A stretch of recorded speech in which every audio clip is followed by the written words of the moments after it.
Ever felt like you're drowning in a sea of stuff? It's an all too common scenario.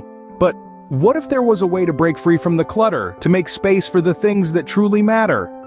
Today, we're rolling up our sleeves and diving into the art of decluttering. Step 1 is to set realistic goals. Decluttering isn't a one-day affair. It's a process that requires time and patience.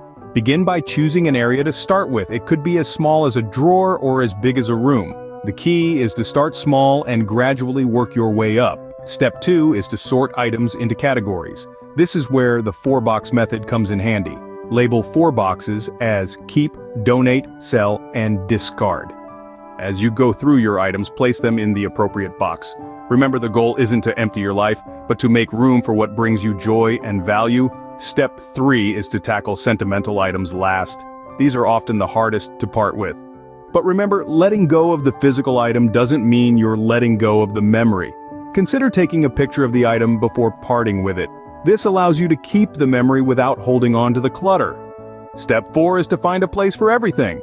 Once you've decided what to keep, it's important to arrange these items in a way that makes sense to you. This will make it easier to maintain a clutter-free space. Step 5 is to make decluttering a habit.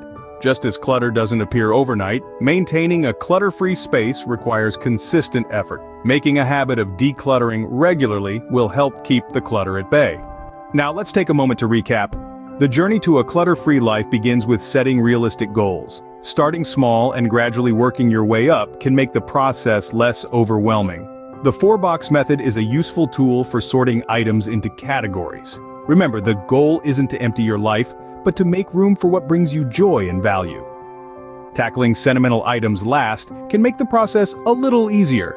Remember, parting with the physical item doesn't mean you're parting with the memory. Finding a place for everything is key to maintaining a clutter-free space. And finally, making decluttering a habit can help keep the clutter at bay. So if you're feeling overwhelmed by all the stuff in your life, remember, decluttering is a journey, not a destination. But with patience, perseverance, and a little bit of elbow grease, you can create a space that brings you joy and peace.